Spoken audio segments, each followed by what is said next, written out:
أعوذ بالله من الشيطان الرجيم.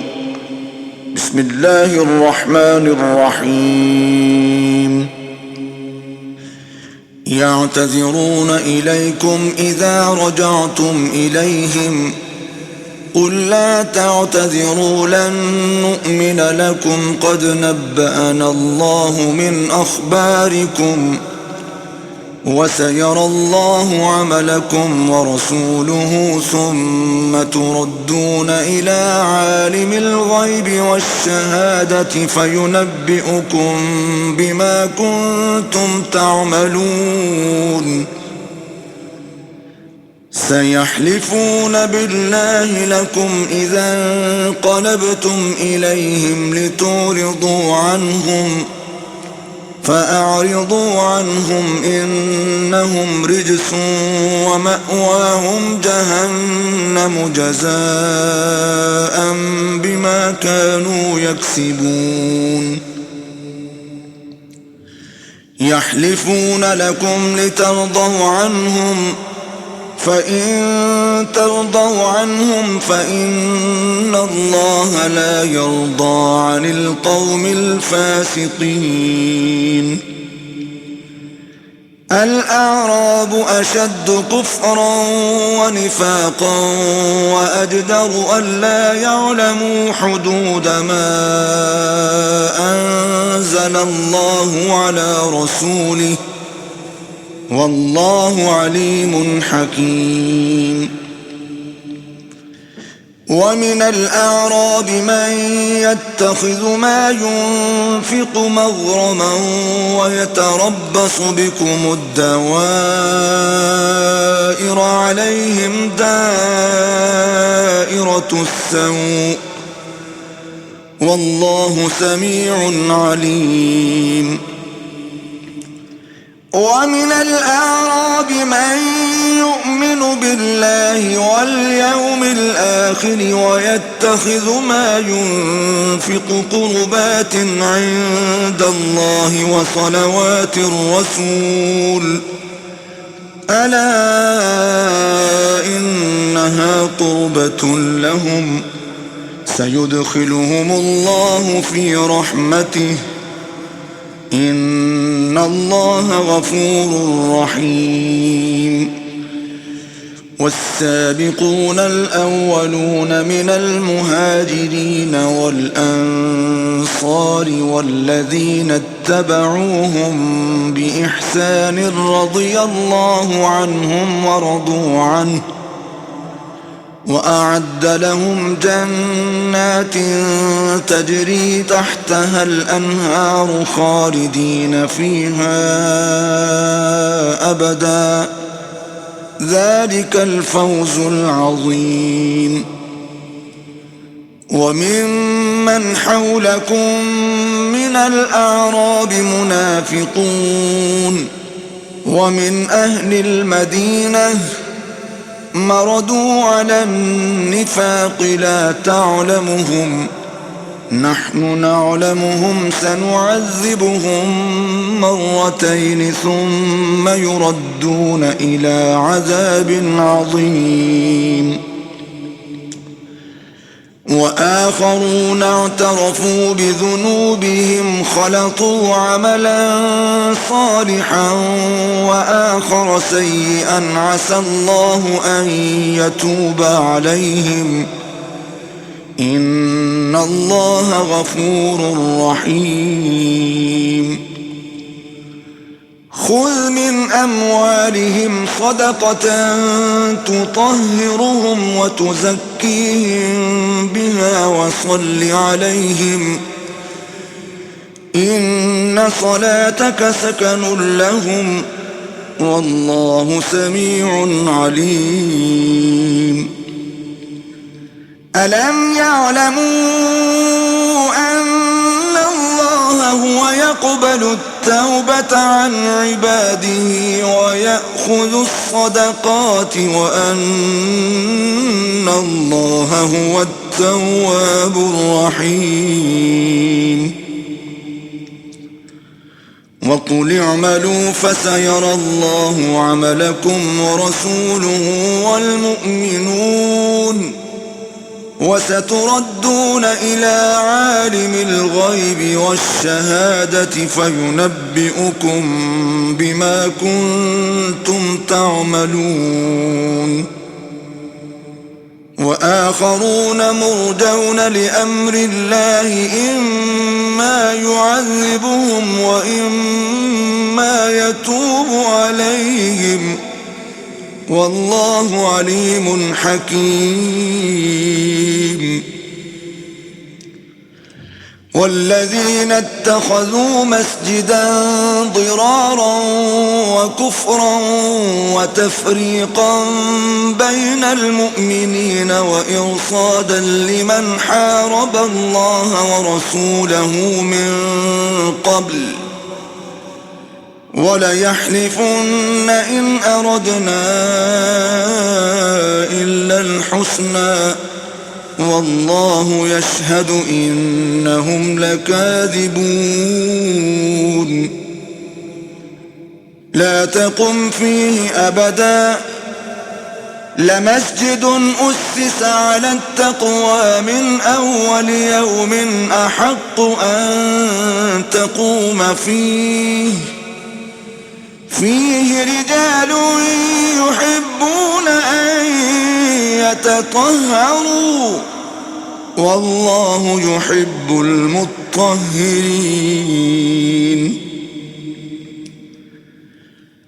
أفمن أسس بنيانه على تقوى من الله ورضوان خير أم من أسس بنيانه على شفا جرف هار فانهار به في نار جهنم والله لا يهدي القوم الظالمين لا يزال بنيانهم الذي بنوا ريبة في قلوبهم إلا أن تقطع قلوبهم والله عليم حكيم إن الله اشترى من المؤمنين أنفسهم وأموالهم بأن لهم الجنة يقاتلون في سبيل الله فيقتلون ويقتلون وعدا عليه حقا في التوراة والإنجيل والقرآن ومن أوفى بعهده من الله فاستبشروا ببيعكم الذي بايعتم به وذلك هو الفوز العظيم التائبون العابدون الحامدون السائحون الراكعون الساجدون الآمرون بالمعروف والناهون عن المنكر والحافظون لحدود الله وبشر المؤمنين ما كان للنبي والذين آمنوا أن يستغفروا للمشركين ولو كانوا أولي قربى من بعد ما تبين لهم أنهم أصحاب الجحيم وما كان استغفار إبراهيم لأبيه إلا عن موعدة وعدها إياه فلما تبين له أنه عدو لله تبرأ منه إن إبراهيم لأواه حليم وما كان الله ليضل قوما بعد إذ هداهم حتى يبين لهم ما يتقون إن الله بكل شيء عليم إن الله له ملك السماوات والأرض يحيي ويميت وما لكم من دون الله من ولي ولا نصير لقد تاب الله على النبي والمهاجرين والأنصار الذين اتبعوه في ساعة العسرة من بعد ما كاد يزيغ قلوب فريق منهم ثم تاب عليهم إنه بهم رءوف رحيم وعلى الثلاثة الذين خلفوا حتى إذا ضاقت عليهم الأرض بما رحبت وضاقت عليهم أنفسهم وظنوا أن لا ملجأ من الله إلا إليه ثم تاب عليهم ليتوبوا إن الله هو التواب الرحيم يا أيها الذين آمنوا اتقوا الله وكونوا مع الصادقين ما كان لأهل المدينة ومن حولهم من الأعراب أن يتخلفوا عن رسول الله ولا يرغبوا بأنفسهم عن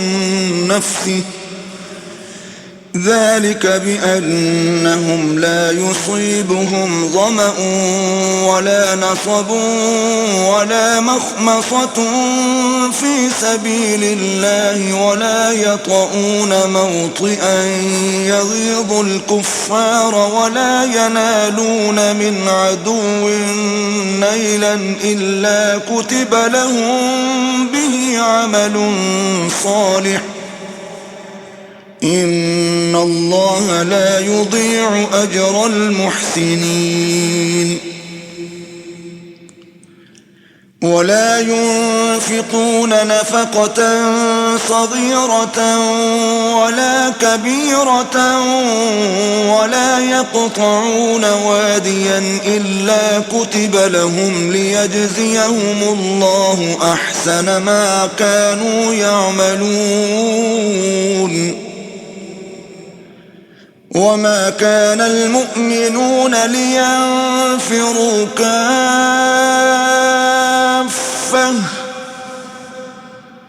فلولا نفر من كل فرقة منهم طائفة ليتفقهوا في الدين ولينذروا قومهم إذا رجعوا إليهم لعلهم يحذرون يا أيها الذين آمنوا قاتلوا الذين يلونكم من الكفار وليجدوا فيكم غلظة واعلموا أن الله مع المتقين وإذا ما أنزلت سورة فمنهم من يقول أيكم زادته هذه إيمانا فأما الذين آمنوا فزادتهم إيمانا وهم يستبشرون وأما الذين في قلوبهم مرض فزادتهم رجسا إلى رجسهم وماتوا وهم كافرون أولا يرون أنهم يفتنون في كل عام مرة أو مرتين ثم لا يتوبون ولا هم يذكرون وإذا ما أنزلت سورة نظر بعضهم إلى بعض هل يراكم من أحد ثم انصرفوا صرف الله قلوبهم بأنهم قوم لا يفقهون لقد جاءكم رسول من أنفسكم عزيز عليه ما عنتم حريص عليكم بالمؤمنين رؤوف رحيم فإن تولوا فقل حسبي الله لا إله إلا هو عليه توكلت وهو رب العرش العظيم بسم الله الرحمن الرحيم ألف لام را تلك آيات الكتاب الحكيم أكان للناس عجبا أن أوحينا إلى رجل منهم أن أنذر الناس وبشر الذين آمنوا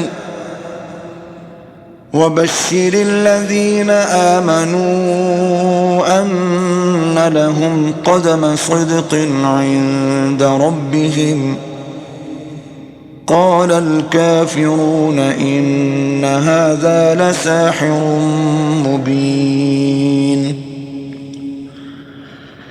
إن ربكم الله الذي خلق السماوات والأرض في 6 أيام ثم استوى على العرش يدبر الأمر ما من شفيع إلا من بعد إذنه ذلكم الله ربكم فاعبدوه أفلا تذكرون إليه مرجعكم جميعا وعد الله حقا إنه يبدأ الخلق ثم يعيده ليجزي الذين آمنوا وعملوا الصالحات بالقسط والذين كفروا لهم شراب من حميم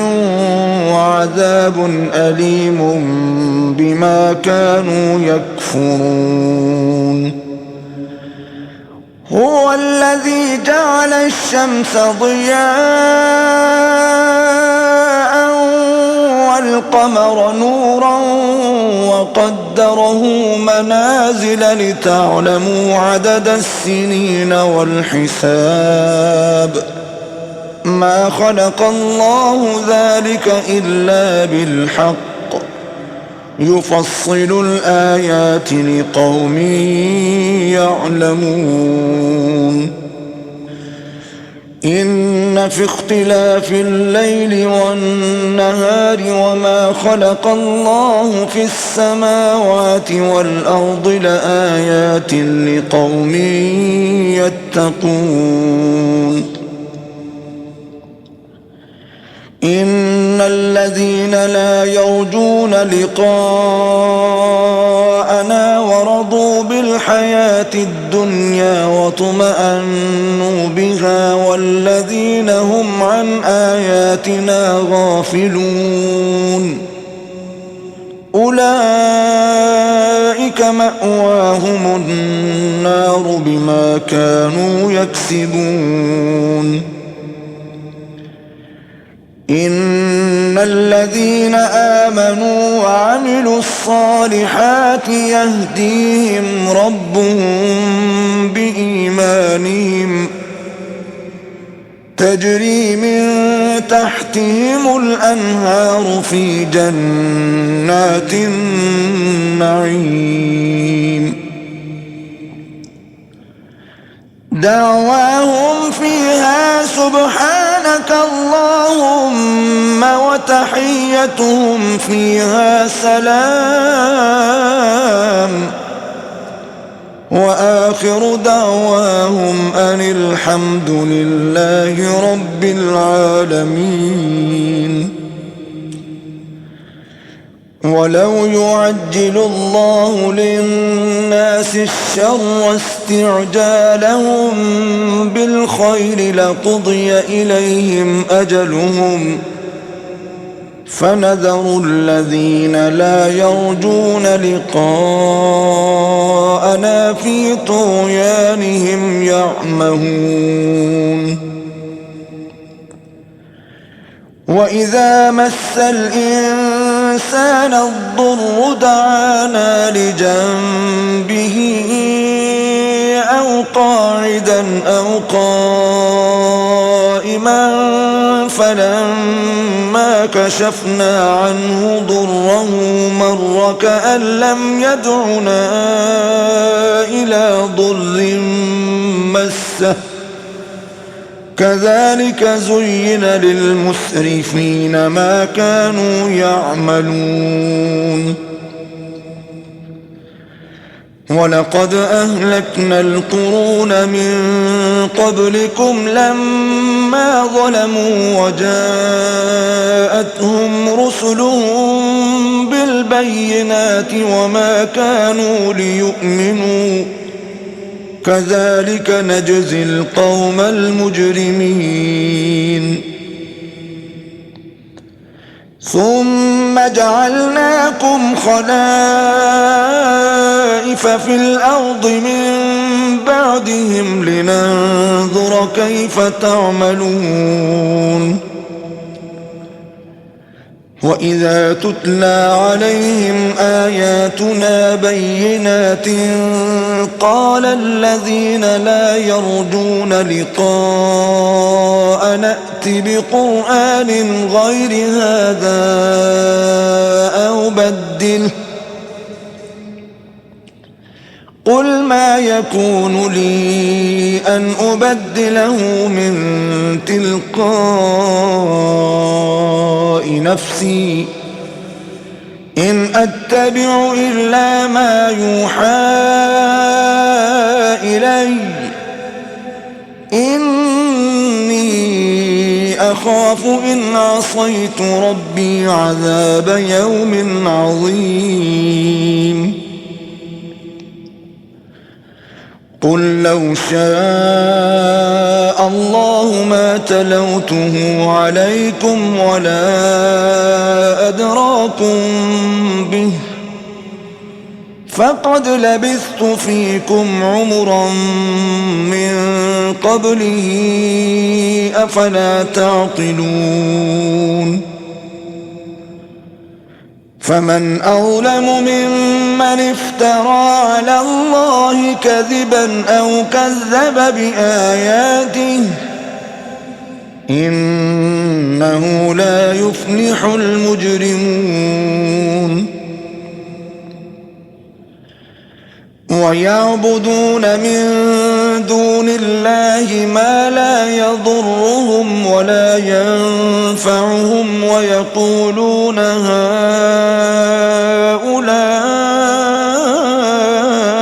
شفعاؤنا عند الله قل أتنبئون الله بما لا يعلم في السماوات ولا في الأرض سبحانه وتعالى عما يشركون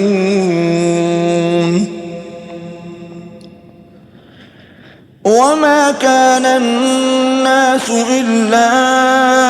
أمة واحدة فاختلفوا ولولا كلمة سبقت من ربك لقضي بينهم فيما فيه يختلفون ويقولون لولا أنزل عليه آية من ربه فقل إنما الغيب لله فانتظروا إني معكم من المنتظرين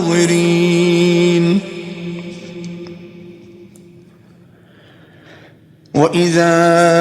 أذقنا الناس رحمة من بعد ضراء مستهم إذا لهم مكر في آياتنا قل الله أسرع مكرا إن رسلنا يكتبون ما تمكرون هو الذي يسيركم في البر والبحر حتى إذا كنتم في الفلك وجرين بهم بريح طيبة وفرحوا بها جاءتها ريح عاصف وجاءهم الموج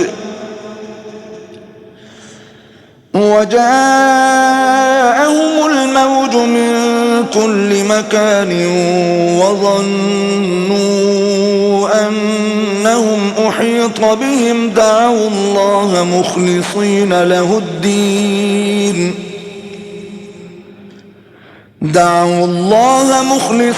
له الدين لئن أنجيتنا من هذه لنكونن من الشاكرين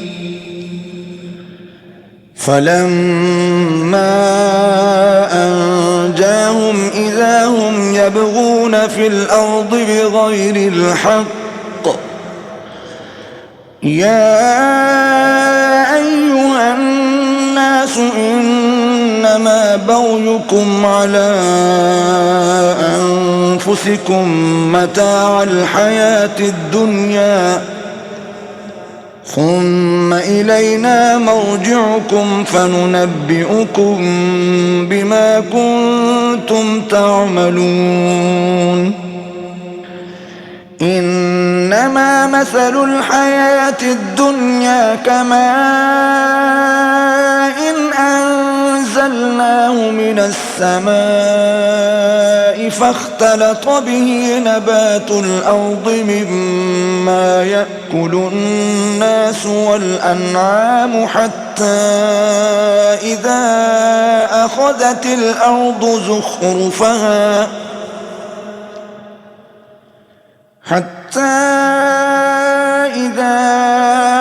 أخذت الأرض زخرفها وزينت وظن أهلها أنهم قادرون عليها أتاها أمرنا ليلا أو نهارا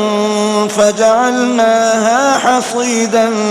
كأن لم تغن بالأمس كذلك نفصل الآيات لقوم يتفكرون والله يدعو إلى دار السلام ويهدي من يشاء إلى صراط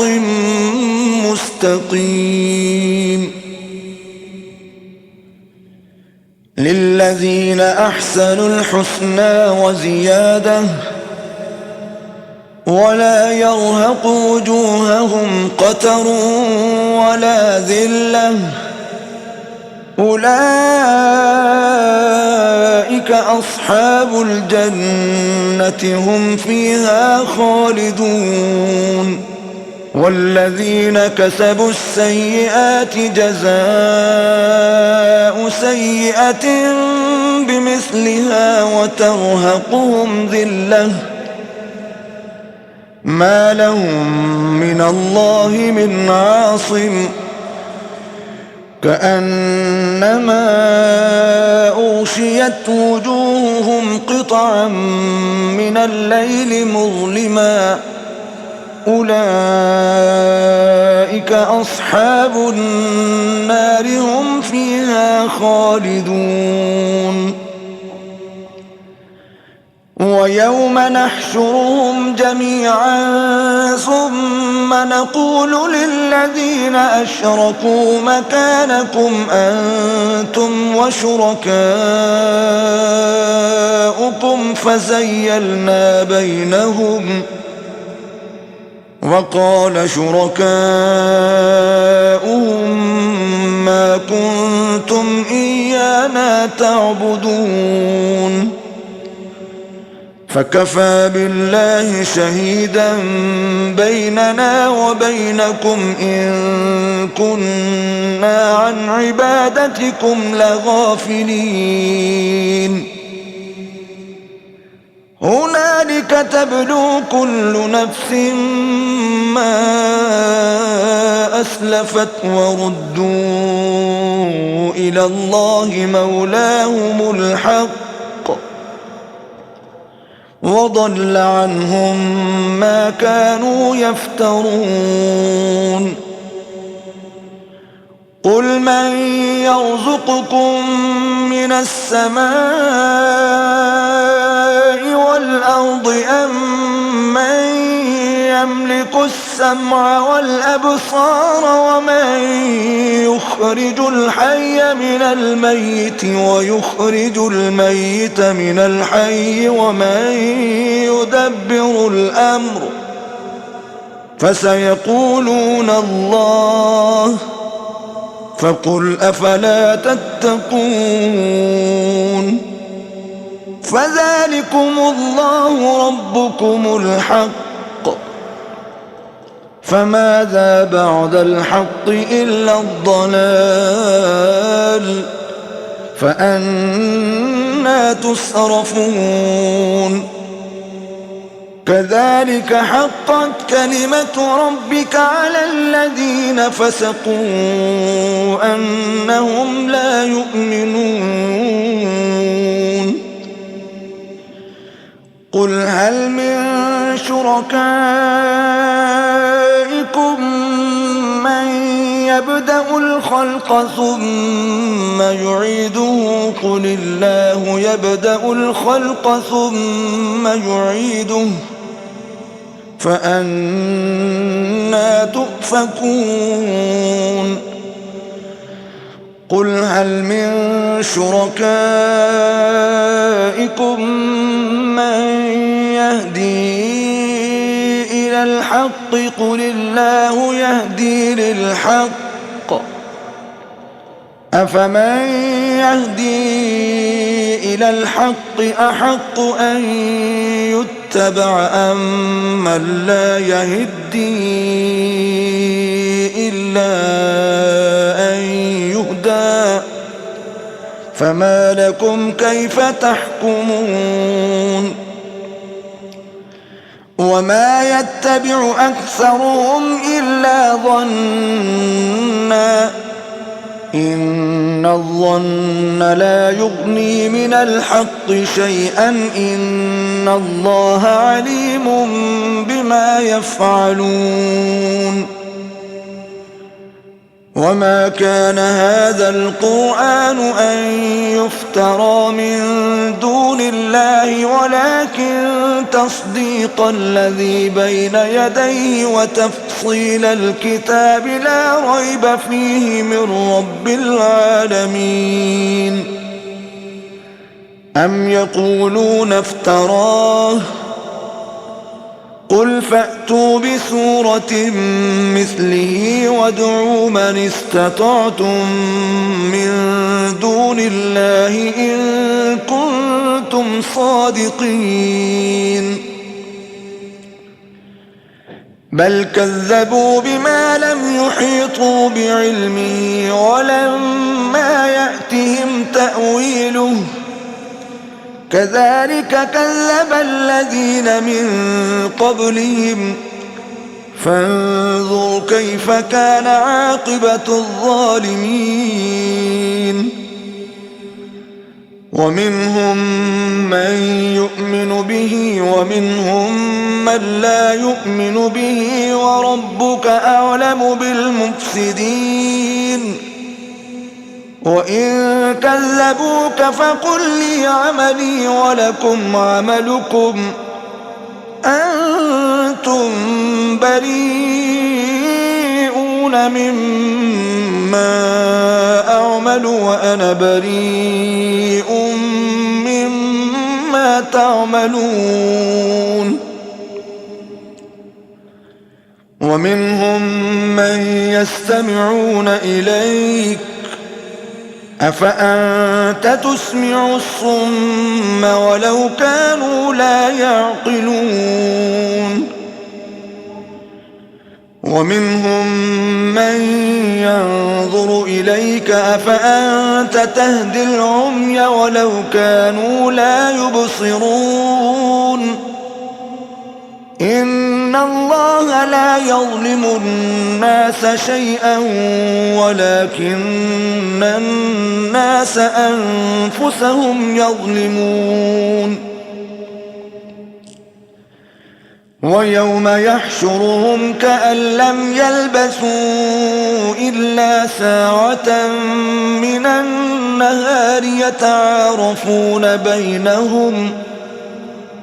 قد خسر الذين كذبوا بلقاء الله وما كانوا مهتدين وإما نرينك بعض الذي نعدهم أو نتوفينك فإلينا مرجعهم ثم الله شهيد على ما يفعلون ولكل أمة رسول فإذا جاء رسولهم قضي بينهم بالقسط وهم لا يظلمون ويقولون متى هذا الوعد إن كنتم صادقين قل لا أملك لنفسي ضرا ولا نفعا إلا ما شاء الله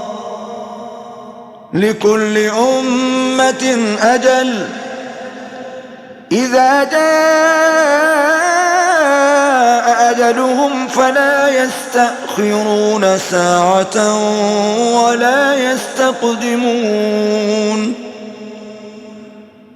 قل أرأيتم إن أتاكم عذابه بياتا أو نهارا ماذا يستعجل منه المجرمون أثم إذا ما وقع آمنتم به الآن وقد كنتم به تستعجلون ثم قيل للذين ظلموا ذوقوا عذاب الخلد هل تجزون إلا بما كنتم تكسبون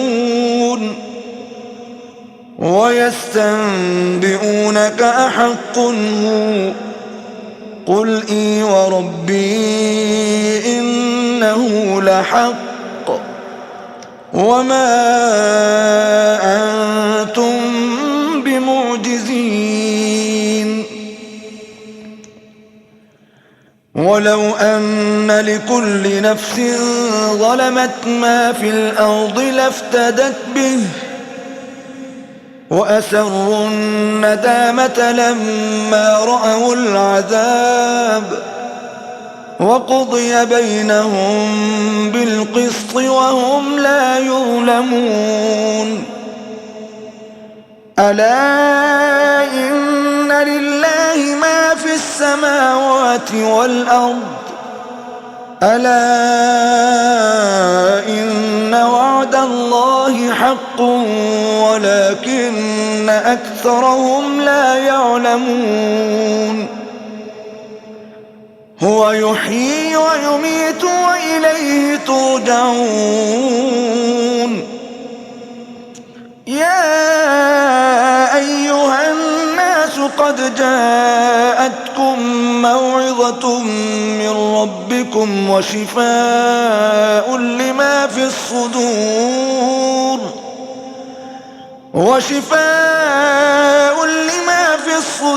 وهدى ورحمة للمؤمنين قل بفضل الله وبرحمته فبذلك فليفرحوا هو خير مما يجمعون قل أرأيتم ما أنزل الله لكم من رزق فجعلتم منه حراما وحلالا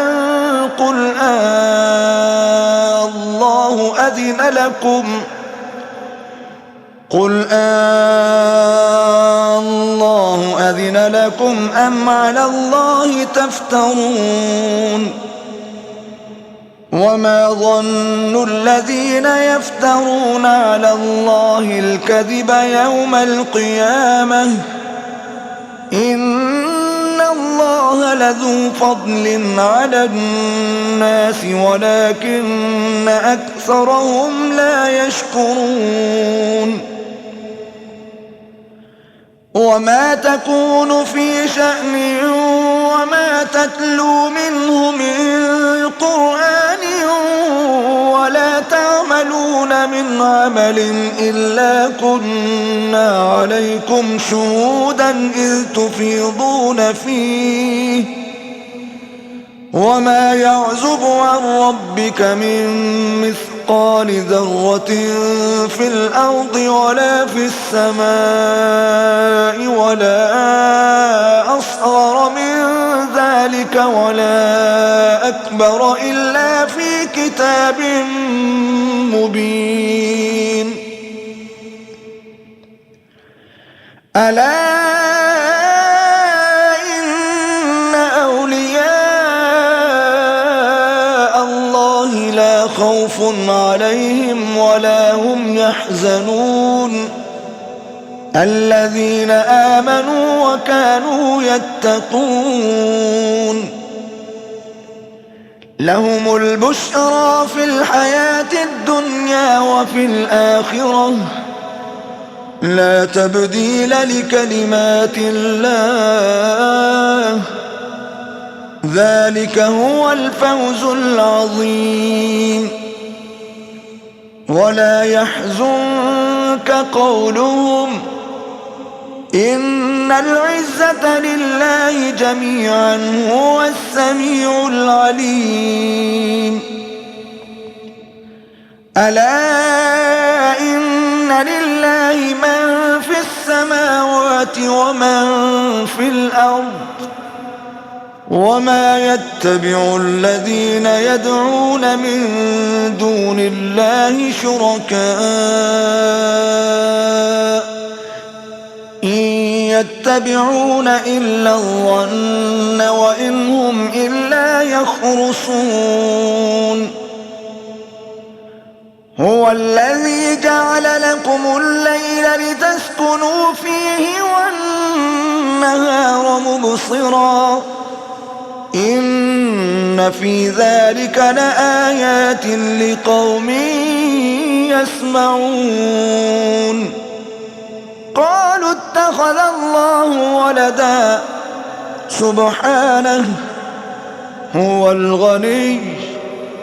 له ما في السماوات وما في الأرض إن عندكم من سلطان بهذا أتقولون على الله ما لا تعلمون قل إن الذين يفترون على الله الكذب لا يفلحون متاع في الدنيا ثم إلينا مرجعهم ثم نذيقهم العذاب الشديد بما كانوا يكفرون واتل عليهم نبأ نوح إذ قال لقومه يا قوم إن كان كبر عليكم مقامي وتذكيري بآيات الله فعلى الله توكلت فأجمعوا أمركم وشركاءكم ثم لا يكن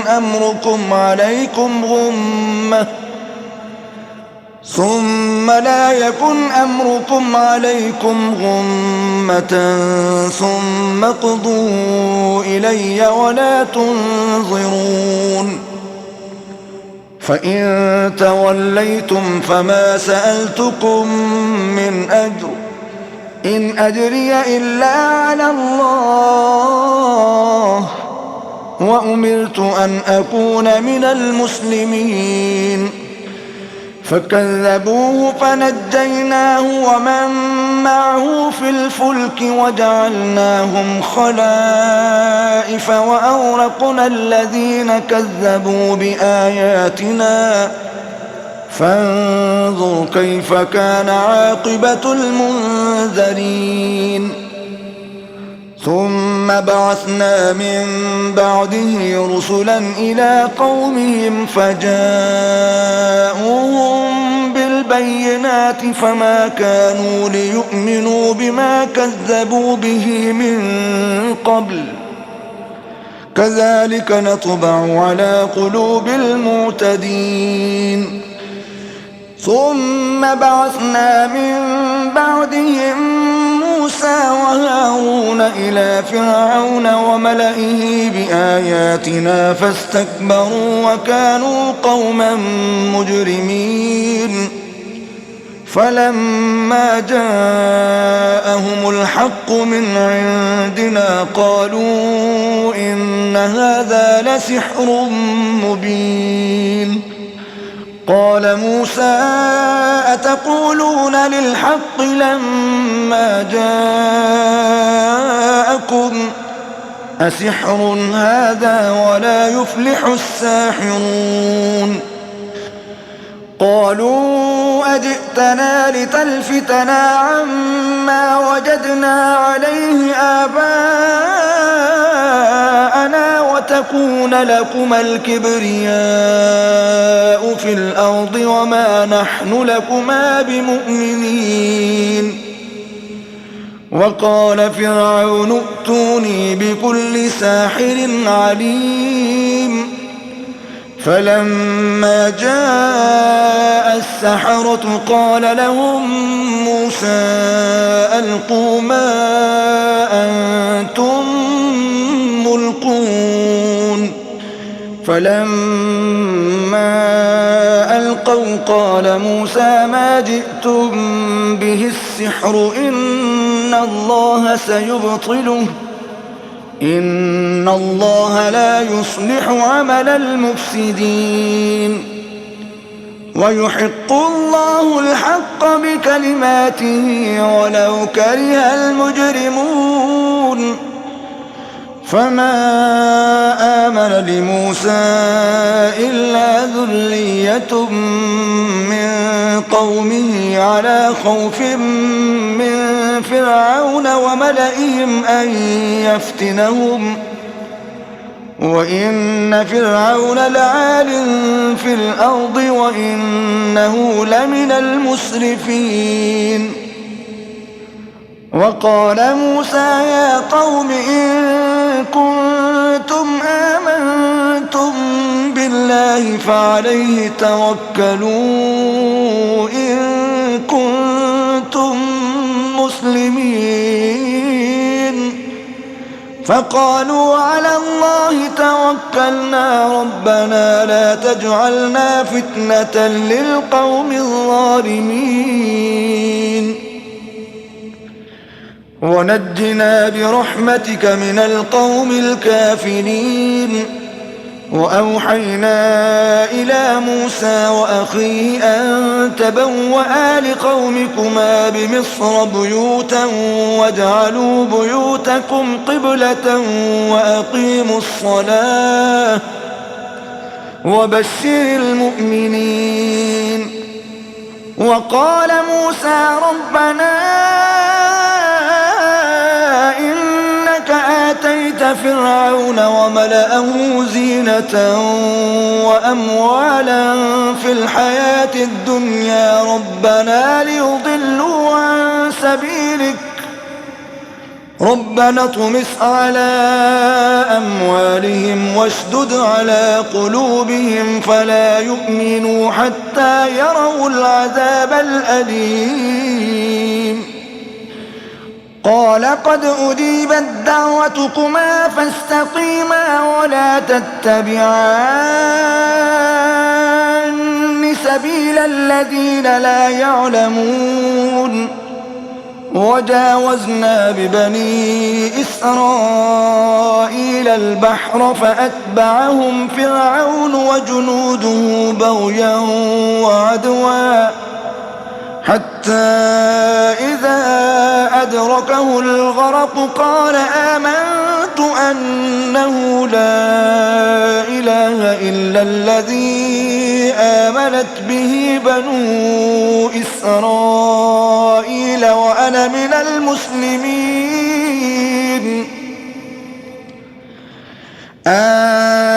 الآن وقد عصيت قبل وكنت من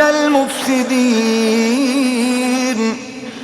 فاليوم ننجيك ببدنك لتكون لمن خلفك آية وإن كثيرا من الناس عن آياتنا لغافلون. ولقد بوأنا بني إسرائيل مبوأ صدق ورزقناهم من الطيبات فما اختلفوا حتى جاءهم العلم إن ربك يقضي بينهم يوم القيامة فيما كانوا فيه يختلفون. فإن كنت في شك مما أنزلنا إليك فاسأل الذين يقرؤون الكتاب من قبلك لقد جاءك الحق من ربك فلا تكونن من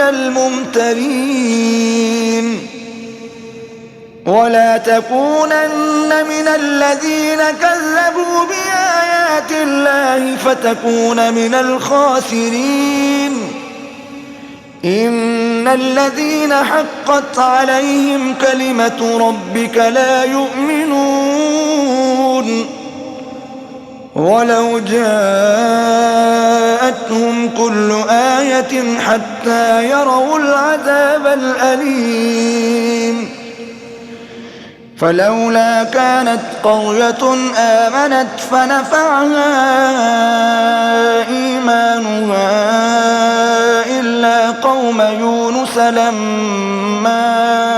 آمنوا كشفنا عنهم عذاب الخزي في الحياة الدنيا ومتعناهم إلى حين ولو شاء ربك لآمن من في الأرض كلهم جميعا أفأنت تكره الناس حتى يكونوا مؤمنين وما كان لنفس أن تؤمن إلا بإذن الله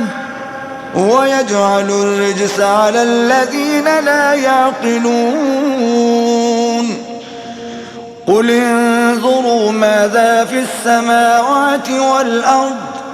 وما تغني الآيات والنذر عن قوم لا يؤمنون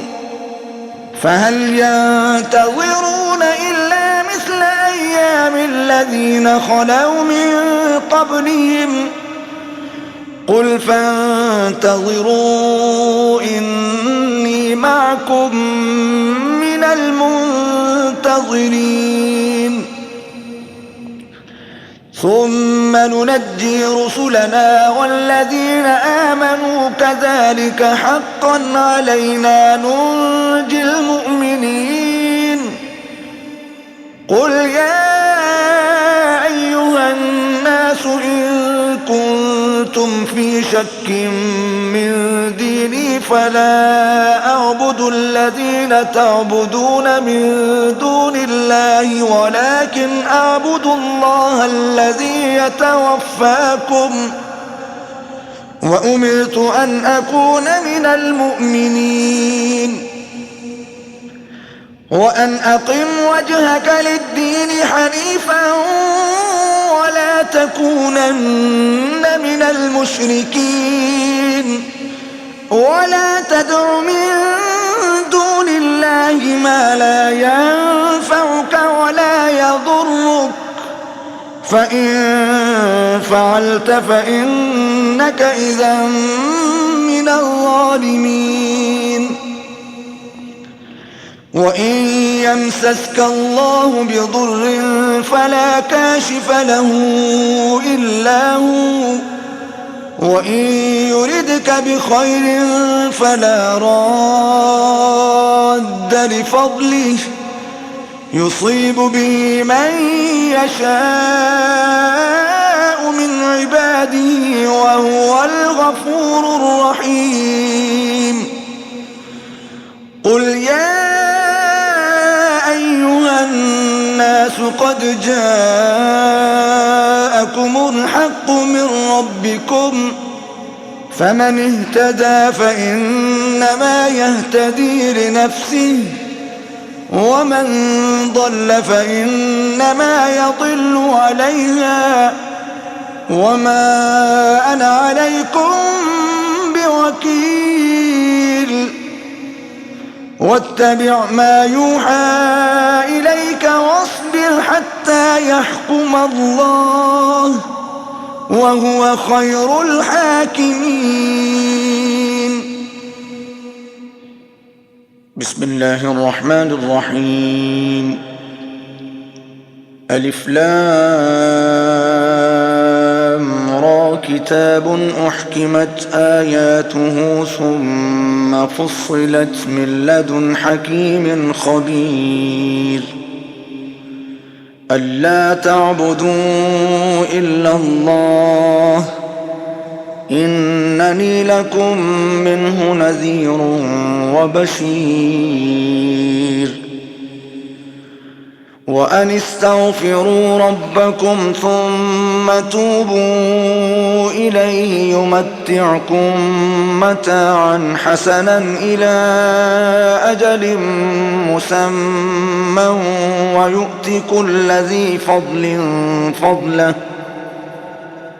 وإن تولوا فإني أخاف عليكم عذاب يوم كبير إلى الله مرجعكم وهو على كل شيء قدير ألا إنهم يثنون صدورهم ليستخفوا منه ألا حين يستغشون ثيابهم يعلم ما يسرون وما يعلنون إنه عليم بذات الصدور صدق الله العظيم.